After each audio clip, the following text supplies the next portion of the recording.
Hey everybody, Ryan here with Ray's Latest, and today I want to talk about kind of just addressing the second base concern that we have and kind of maybe exploring a couple options into how we could possibly fill that void at second base without kind of trying to mix and match Taylor Walls and Carson Williams up the middle.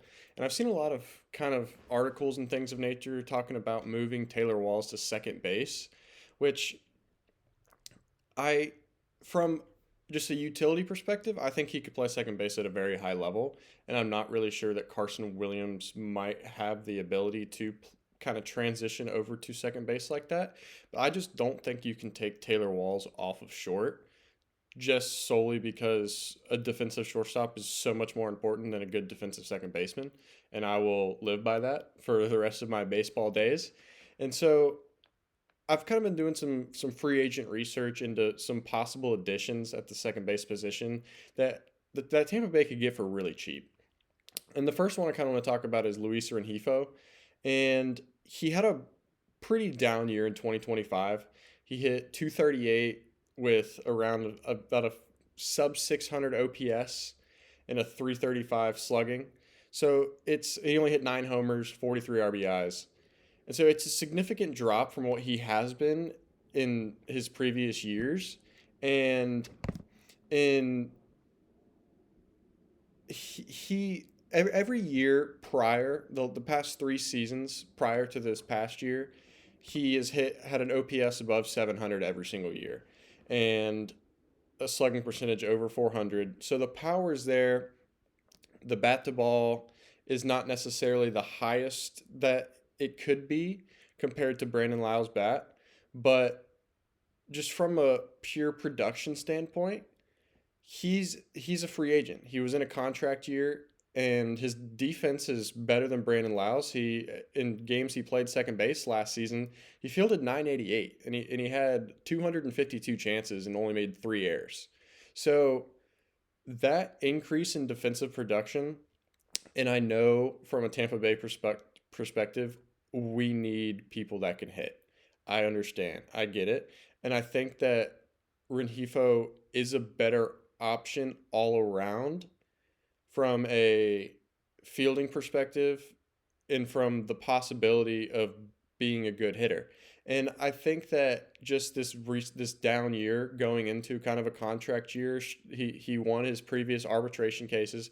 His 2025 salary was 5.95 million, and he had won arbitration in 2023 for 2.3 million, settled in 2024 for 4.5. And so he won again in 2025 to get the 5.95, which kind of just goes to show that like his production the previous seasons were good enough for him to get the money that he wanted. And him being a free agent now, he's either gonna be looking for something long term, or he's gonna be looking for kind of like a 1 year prove it deal. And I think that that's exactly what Tampa is looking for is a 1 year prove it deal, kind of like we did with Cedric Mullins.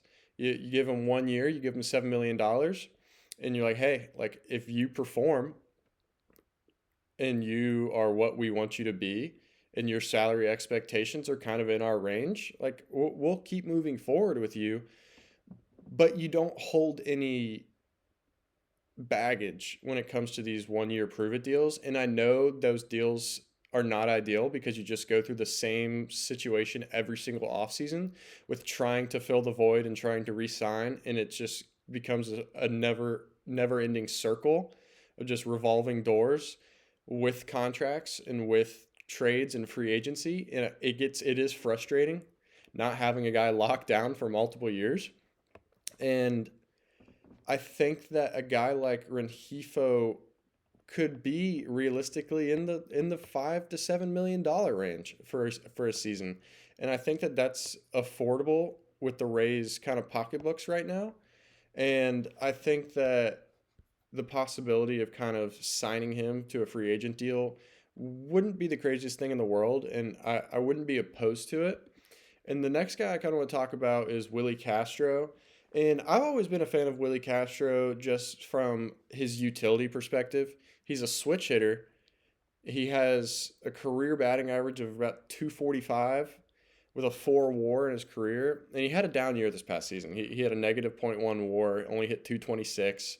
But he's an elite defender. He can play anywhere in the field. He last season he played in left, center, right, third, short, second. He can play anywhere. And the games that he played last season at second base, he had 1,000 fielding percentage. He didn't make an error all year. And yes, the batting average is down. The slugging, he's only hit 56 home runs in his career. He hit 11 last season. So it's not terrible numbers. 11's not the worst thing in the world, but it's not an ideal situation for needing a power bat that we very much need to kind of you because you're not going to replace Brandon Lau. You're not going to be able to do that with the amount of money that we can allocate to these things.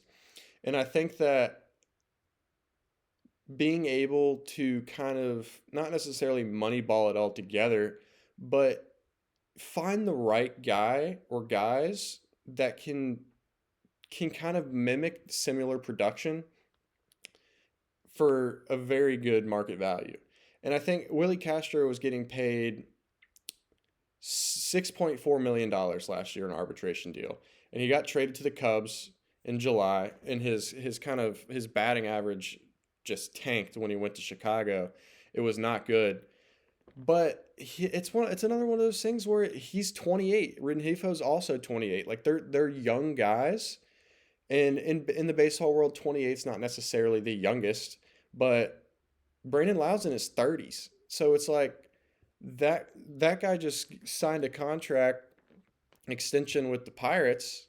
I think he signed an extension when he got traded, and he's making $13 million a year or $12 million a year. So it's like we can get guys for less money that have better defensive production, have similar kind of statures and abilities at the plate.